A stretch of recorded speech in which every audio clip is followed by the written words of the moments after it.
Stadia's got a porting problem, and I think it's about time we discuss it. Yes, this has to do with the latest release, World War Z Aftermath, but it's far from the only game that's going to get a mention here. But since it is the most relevant title at this point in time, let's start there. What exactly is wrong with it? The game feels pretty good to play in my opinion. I've spent a few hours with it, and I've ran into very few frame drops, and overall the controls felt really responsive. That should mean it's a great port, right? Well, not exactly. You see, when World War Z Aftermath was officially announced, one of the heavily touted features was crossplay support, a feature that a lot of people on Stadia care about. And rightfully so. There are very few games on Stadia with an active player base that can self-sustain within the Stadia user base. Thus, this leads to crossplay support being a make or break for many games on Stadia's multiplayer component. And for a game like World War Z Aftermath, you could argue that co-op is half of the fun. I mean, sure, you could still have plenty of fun playing this solo, but I would argue most of the fun comes from playing with other players by your side taking on zombie hordes, sort of like Left 4 Dead. And I need to make it very clear, just because one person can have a great time playing it solo doesn't exclude the opinion of those who really wanted to play this multiplayer with others but are struggling to do so. Now, this isn't the only issue with World War Z either. The other one has to do with resolution,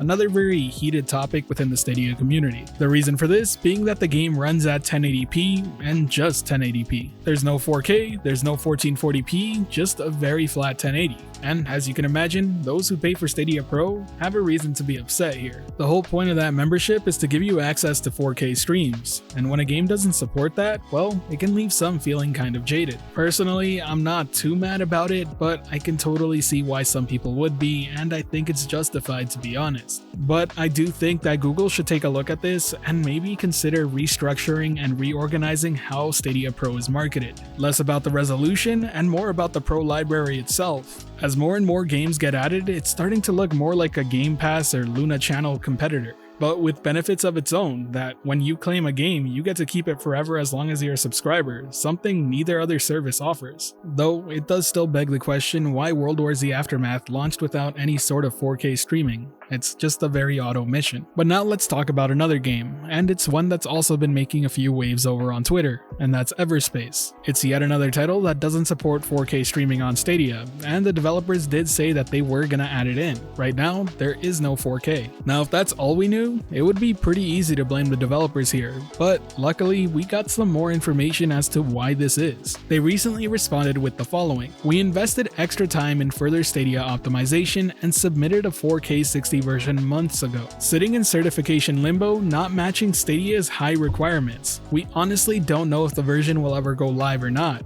For what it's worth, adding a 50% slider does not do the trick." This provided some much needed insight, and it further clarified what's going on with their specific version of the game and why their promise wasn't fulfilled. On the bright side, the outcry from Stadia users over on Twitter did reach the product manager over at Stadia, and they did state that they're going to be reaching out to Everspace to help them with this issue. The Everspace team has now replied saying that there's been quite some back and forth. They just double checked with their engineers to see what the latest issues were and wanted to go into the DMs to see if they can continue getting support. I'm really hopeful that this issue will end up being resolved, especially now that it's gotten the attention of higher ups at Google, but I find it very interesting that Google was having such a hard time verifying and certifying this patch. And that's when I want to point you toward port issue number 3, ARK Survival Evolved.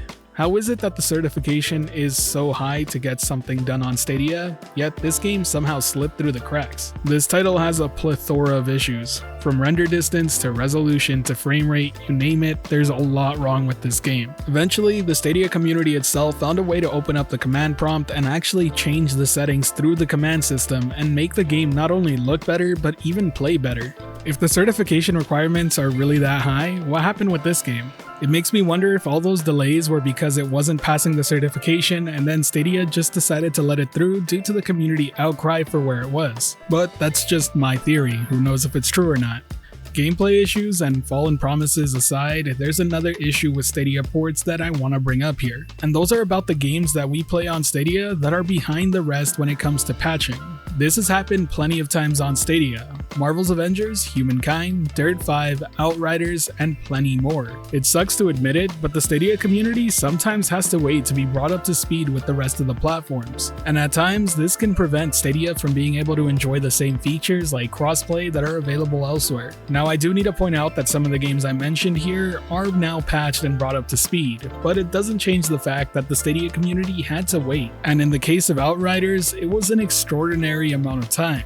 Over 200 days, almost an entire year to get Stadia up to speed and enable crossplay with other platforms. That's just nuts. Humankind has an even stranger issue, and that's the fact that the Stadia user base can't expect the DLC to arrive on Stadia, and that's directly from the devs themselves. According to a post they made, DLC won't arrive to Stadia for the moment. Maybe it'll show up, maybe it won't, who knows. Regardless, Stadia users are the ones that have to deal with it, and I hate that. Simply put, we deserve better. We're paying for the same game that anyone else who plays this on other platforms is paying. In most cases, we're paying the same amount. And issues like false promises, lack of DLC, or being behind patches aren't apparent until after we've paid. And that's just not cool. It sucks, and it doesn't appear to always be the developer's fault, but at the same time, it kinda does. Personally speaking, I don't know what to make of it. I know a lot of people like to blame one or the other, but at this point, I think it's kind of the fault of both parties. On one hand, I do believe Google needs to be more on top of these developers fulfilling the promises that they've stated to the Stadia user base. They need to work together and make these patches come on time,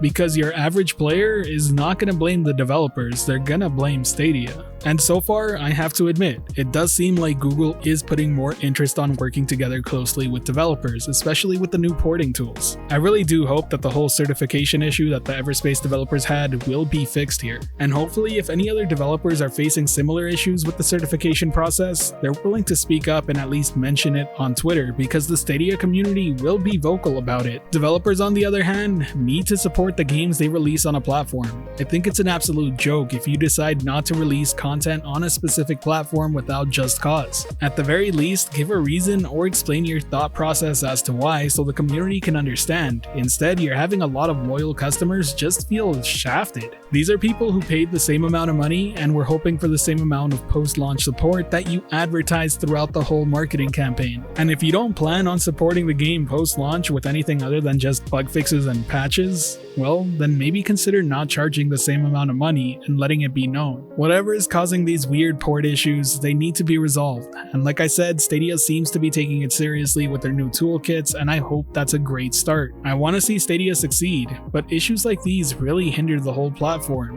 When you finally get a game that people are excited for, and then it doesn't get the same support it does get elsewhere, well, it just doesn't make you want to play there. To be very clear, I don't think it's the end of the world, but I think it's a discussion that needs to be had and it needs to be talked about more often. What happened on Twitter over the weekend with that big thread about Everspace was great because it shed some light on details of what possibly is holding these games back. But that's simply one scenario, and the same won't apply for every single game out there. Either way, you've heard what I think about all of this. Now you let me know what your thoughts are down below. If you enjoyed today's video or found it helpful at all, be sure to hit that like button as it really does help the channel out. And if you're wanting more content like this, be sure to subscribe and hit that notification bell as well. I apologize for the lack of uploads. I've been having some internet issues with things going in and out, and I've just been focusing on that as well as taking some time for myself. Either way, I just wanted to thank you for your patience, and as always, this has been the Virtual Cloud, giving you the latest and greatest on everything cloud gaming related, and until next time, I'll catch you in the clouds.